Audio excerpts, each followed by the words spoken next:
1 Kings chapter 6. Solomon builds the temple.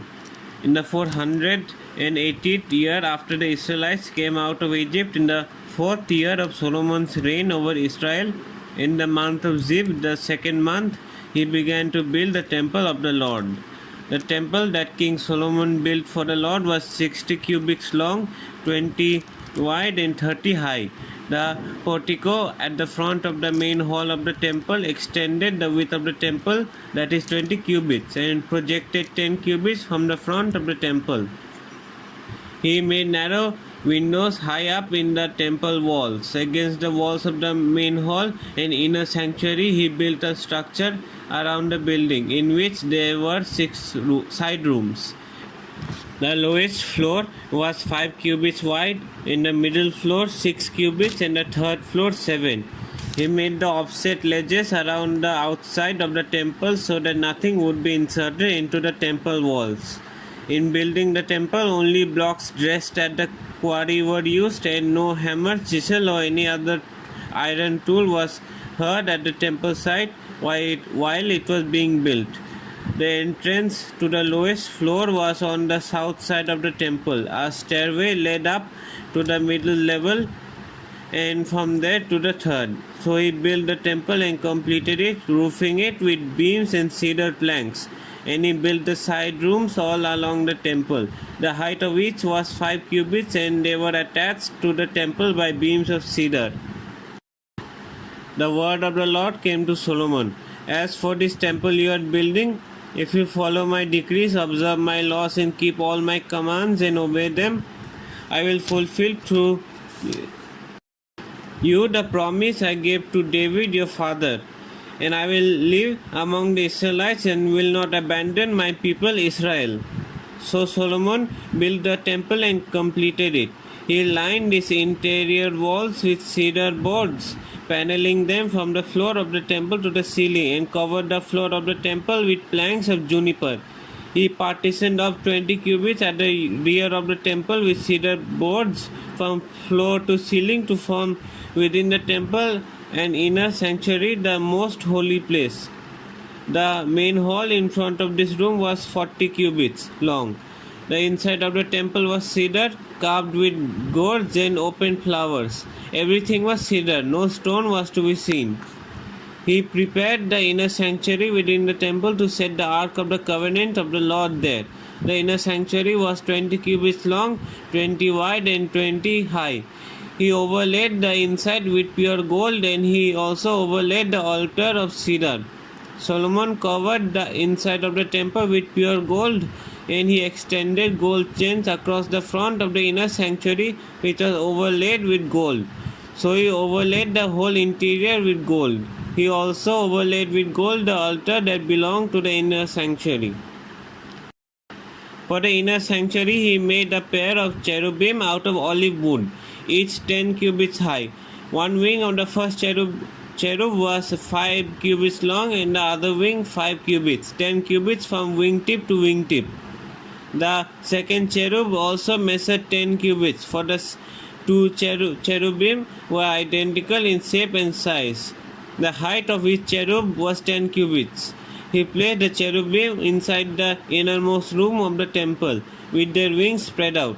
The wing of one cherub touched one wall, while the wing of the other touched the other wall, and their wings touched each other in the middle of the room. He overlaid the cherubim with gold. On the walls all around the temple, in both the inner and outer rooms, he carved cherubim, palm trees, and open flowers. He also covered the floors of both the inner and outer rooms of the temple with gold. For the entrance to the inner sanctuary, he made doors out of olive wood that were 1/5 of the width of the sanctuary. And on the 2 olive wood doors, he carved cherubim, palm trees, and open flowers, and overlaid the cherubim and palm trees with hammered gold. In the same way, for the entrance to the main hall, he made door frames out of olive wood that were 1/4 of the width of the hall. He also made 2 doors out of juniper wood, each having 2 leaves that turned in sockets.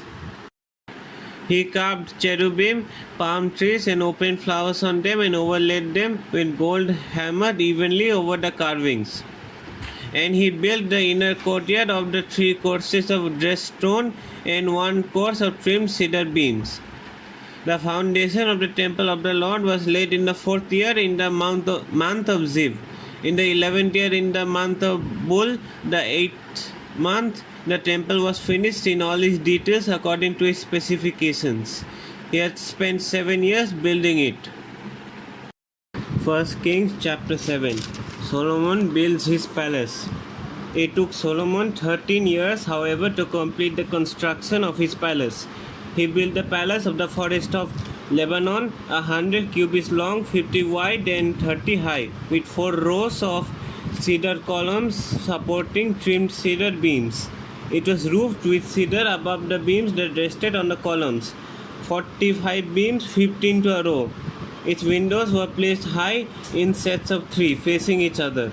All the doorways had rectangular frames. They were in the front part in sets of 3 facing each other.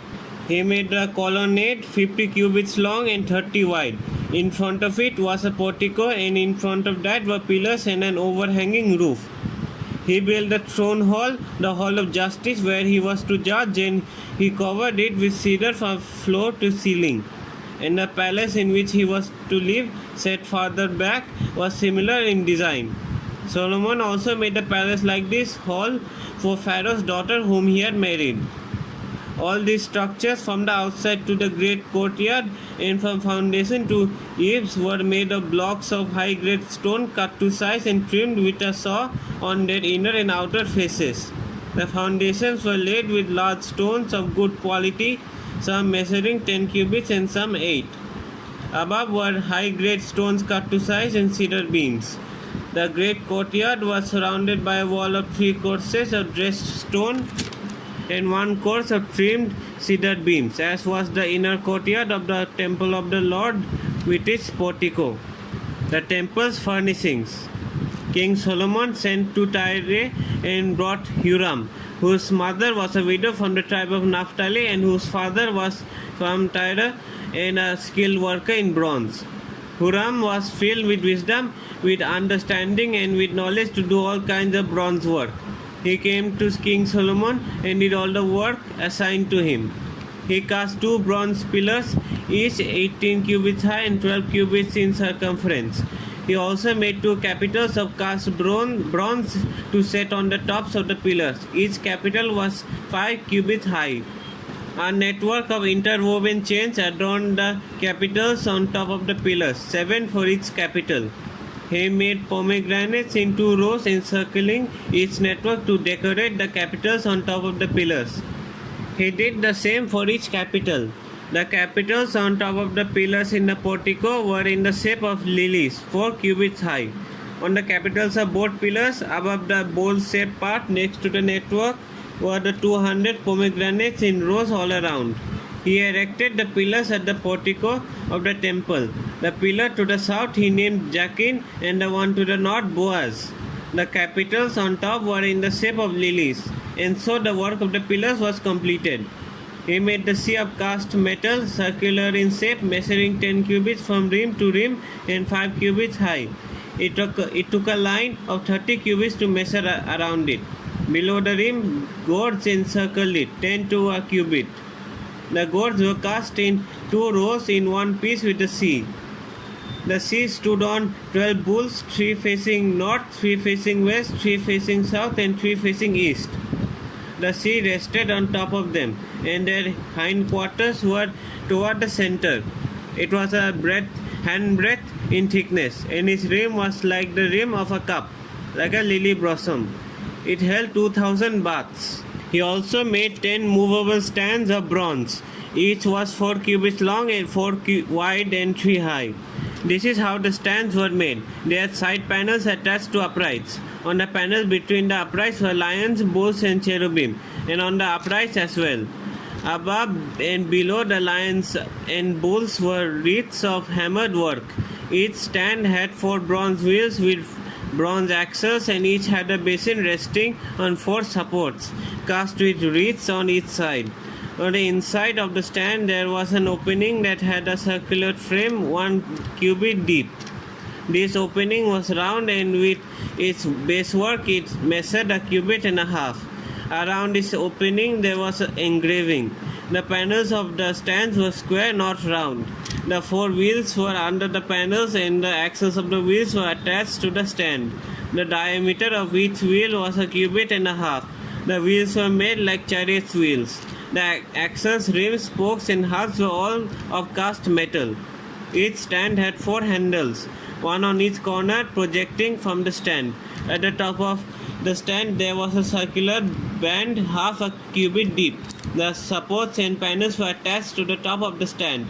He engraved cherubim, lions, and palm trees on the surfaces of the supports and on the panels in every available space with reeds all around. This is the way he made the 10 stands. They were all cast in the same molds and were identical in size and shape.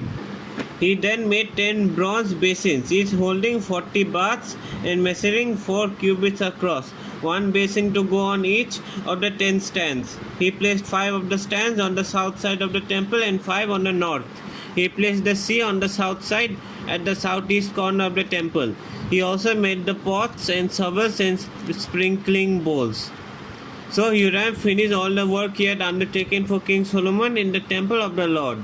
The 2 pillars, the 2 bowl-shaped capitals on top of the pillars, the 2 sets of network decorating the 2 bowl-shaped capitals on top of the pillars, the 400 pomegranates for the 2 sets of network, 2 rows of pomegranates for each network, decorating the bowl-shaped capitals on top of the pillars, the 10 stands with their 10 basins, the sea and the 12 bowls under it, the pots, shovels, and sprinkling bowls. All these objects that Hiram made for King Solomon for the temple of the Lord were of burnished bronze. The king had them cast in clay molds in the plain of the Jordan between Succoth and Zarethan. Solomon left all these things unweighed because there were so many. The weight of the bronze was not determined. Solomon also made all the furnishings that were in the Lord's temple. The golden altar, the golden table on which was the bread of the presence, the lampstands of pure gold, 5 on the right and 5 on the left, in front of the inner sanctuary, the gold floral work and lamps and tongs, the pure gold basins, wick trimmers, sprinkling bowls, dishes and censers, and the gold sockets for the doors of the innermost room, the most holy place, and also for the doors of the main hall of the temple. When all the work King Solomon had done for the temple of the Lord was finished, he brought in the things his father David had dedicated, the silver and gold and the furnishings, and he placed them in the treasures of the Lord's temple.